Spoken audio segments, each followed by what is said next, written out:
Pulse chain. Pulse chain. Pulse chain. Pulse chain. Pulse chain. Pulse chain. Pulse chain. Pulse chain. Pulse chain. If you hadn't heard this news that's coming up, it's probably a big nothing burger. It's probably hell of a lot of FUD. It's probably not going to have any impact whatsoever around the rest of the world. This is particular to Europe and specifically the EU countries. So there are countries in Europe that are outside of the EU, like the UK. So it's probably going to have no effect there. Also, it is restricted to CeFi. So anyone with a non-custodial wallet holding your funds there, USDT, this is what we're talking about, you're probably going to be fine too. But I think it's important news to look at. So they're saying here on Brave New Coin, is it the end of Tether in Europe?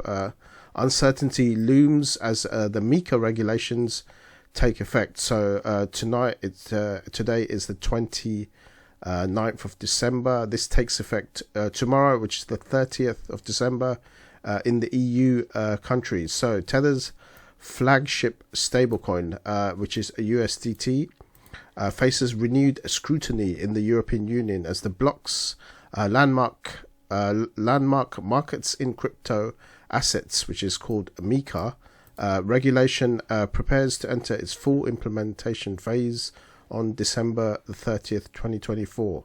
Now, while Coinbase has already delisted USDT in anticipation of MiCA, other prominent exchanges such as Binance and Crypto.com continue to trade the stablecoin as they await clarity from the regulators. Amid rising speculation on social media about Tether's future in Europe, questions remain regarding USDT's compliance with the EU's stricter rules and its potential impact on crypto liquidity.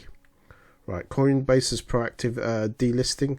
The first major sign of trouble for USDT in Europe came earlier this month when Coinbase, a leading US-based exchange, delisted Tether for its EU customers.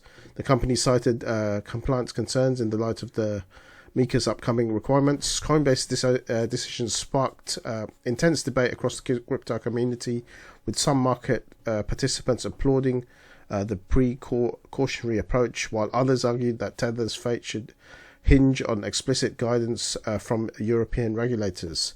Despite Coinbase's mood, no official EU body has formally deemed USDT non-compliant.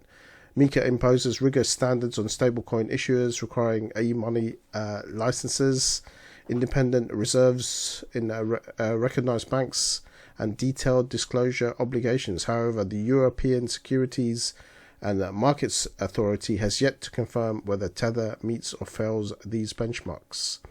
Exchanges in wait-and-see mode. So while Coinbase took immediate action, other exchanges have adopted a more cautious approach. Binance and Crypto.com continue to list USDT for EU clients, and many appear to be waiting explicit directives from European regulators before deciding whether to follow Coinbase's lead. Some analysts suggest that these platforms may opt for a phased delisting if it becomes necessary in order to minimize market disruptions.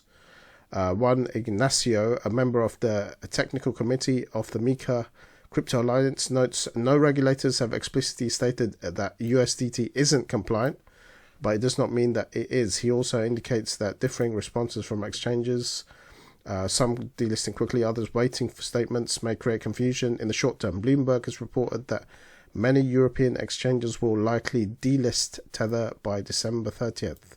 However, no official timetable has been confirmed by ESMA or any other EU supervisory authority. Implications for liquidity and market stability. Tether USD stands as the largest stablecoin by market capitalization, long serving as a staple for liquidity on digital asset exchanges. Its removal from key European trading venues could significantly affect cross-border transactions, arbitrage opportunities, and overall market depth. Many crypto traders rely on USDT pairs for convenient and rapid movement between cryptocurrencies and fiat-like assets, especially during times of high volatility. Market observers warn that if USDT disappears from EU exchanges, European traders may pivot to alternatives like Circle's USDC, which already holds an e-money license in the EU or Euro-backed stablecoins. However, this transition could introduce new frictions such as additional trading fees, few trading pairs, or less liquidity. Pascal St. John, CEO of crypto asset manager 3iQ, has highlighted Tether's centrality by noting that a vast proportion of the crypto assets trade in pairs against Tether's USDC. Now, regulatory hurdles and transitional phases under MiCA stablecoin issuers are required to secure the licenses and maintain transparent reserves.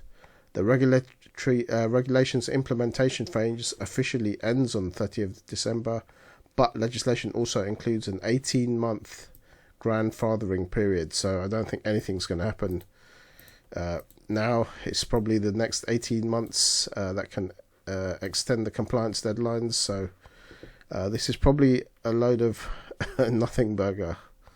Let's see what else is there. So this too big to fail debate is in Tether has long been a lightning rod for criticism regarding its reserve transparency, with some questioning the rigor of its attestations. In previous years, the company has faced legal challenges and fines from various authorities, yet has continued to expand globally, with the market value once reported at over 130 billion. Some market analysts argue that Tether has reached a point that is too big to fail. Yeah, this might be the case. Status in the broader crypto ecosystem. Critics counter that no stablecoin is immune to future restrictions if it fails to meet emerging regulatory standards, pointing to the EU's robust legal framework as evidence that tighter oversight is inevitable. Others speculate that Tether's historical resilience might help it overcome current hurdles, particularly as it invests in European companies such as Quantos or Stable to strengthen its foothold on the continent. So there's a bit of news there.